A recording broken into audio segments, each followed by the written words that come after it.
Olá, amigos e amigas, que a paz de Jesus preencha os nossos corações. O versículo de hoje encontra-se no Evangelho de Lucas, capítulo 12, versículo 26, em que Jesus nos diz: Portanto, se não podeis o mínimo, por que vos inquietais a respeito do restante? No mundo onde ainda medra tanta inquietação, para corações como os nossos, e que tantas vezes ainda se encontram inquietos, refletir sobre as causas dessa inquietação e como tratá-las é fundamental.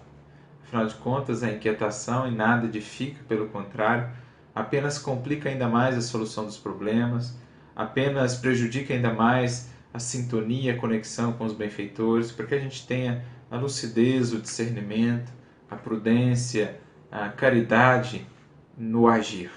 Então é importante que a gente atente para as causas da inquietação, o que em nosso coração está gerando essa inquietação, ou qual afastamento da lei divina ou da proposta do Evangelho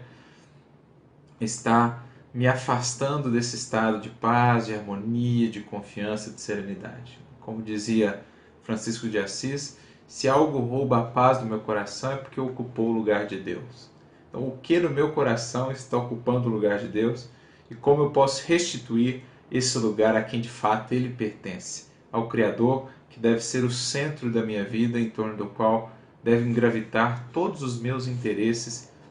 devem gravitar todos os meus objetivos de ação e realização cotidiana em todos os âmbitos, na vida familiar, na vida profissional, na vida espiritual, no sentido do trabalho que nós realizamos no movimento espírita, na nossa casa espírita ou onde quer que estejamos inseridos. Enfim, Jesus aqui, como muitas vezes no Evangelho, vai nos convidar a refletir sobre aquilo que passa desapercebido num primeiro olhar. O nosso olhar que está tão acostumado, ou que está tão fixado, interessado nas grandes coisas, nos grandes resultados, nos grandes números, e que quando vê as coisas pequeninas não dá tanto valor, mas que se esquece que aquelas coisas pequeninas são a raiz, são as sementes daquilo que um dia vai ser a árvore gigantesca. Jesus, por várias vezes no seu Evangelho, nos convidou a refletir sobre a importância e o valor do que é pequenino, ou do que é tido para o mundo por insignificante ou desprezível. Jesus, por várias vezes, se utilizou da figura ou do símbolo da semente. Jesus se utilizou do símbolo da dracma.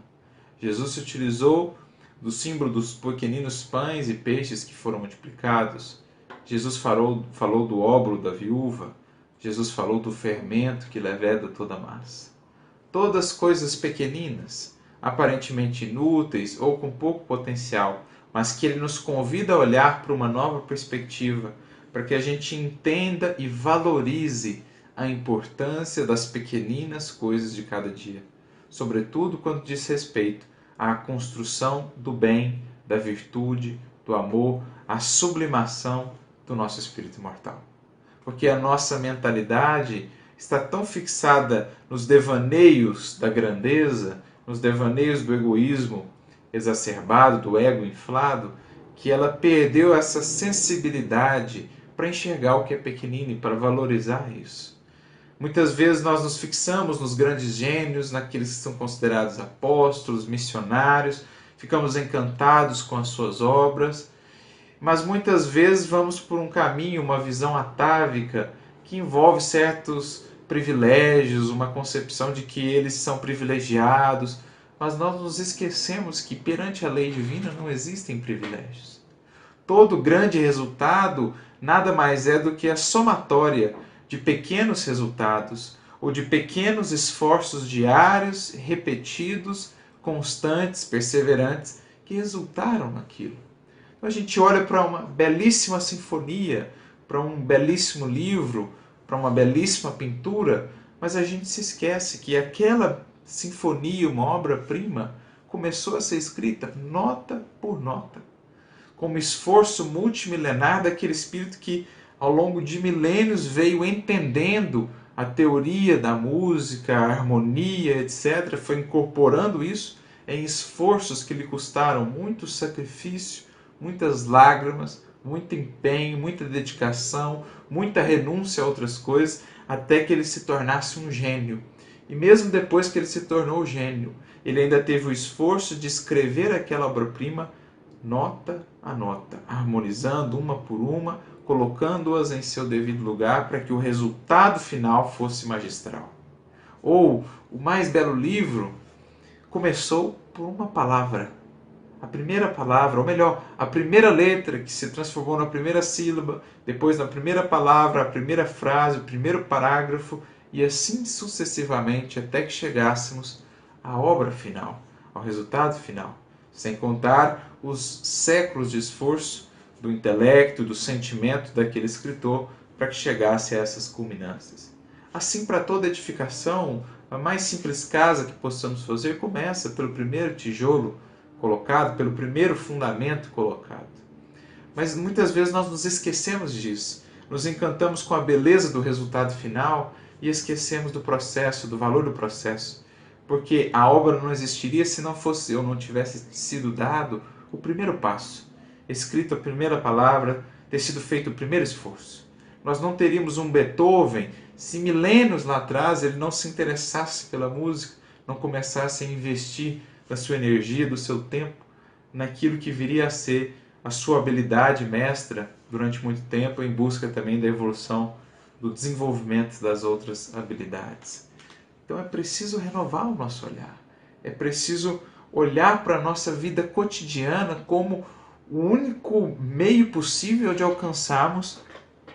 esses resultados, que são os resultados ao qual todos nós estamos destinados, mas que demandam a arte de começar,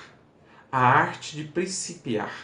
de saber dar o primeiro passo, de saber investir no pequenino, enxergando o potencial no futuro,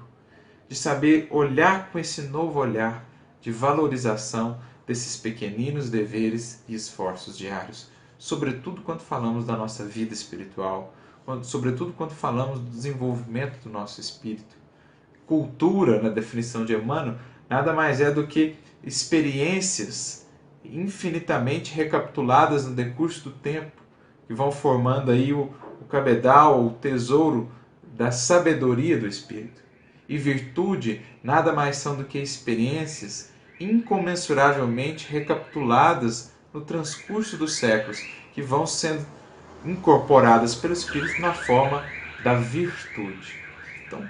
é tudo esse processo de união dos pequeninos na formação do grande todo.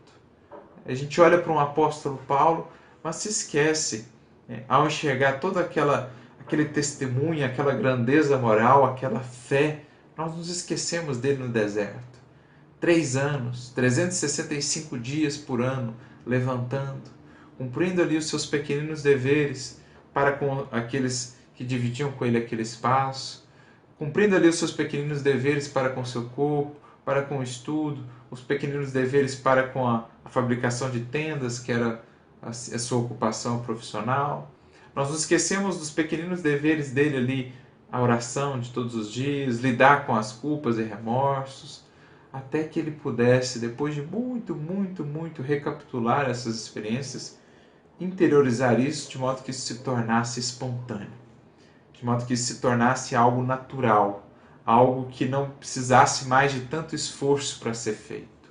Nós mesmos, o nosso corpo hoje é o resultado de milhões de anos de evolução com a automatização de uma série de processos que nós não precisamos nem pensar para fazer. Porque nos reinos por onde passamos no processo evolutivo, esses processos foram automatizados e agora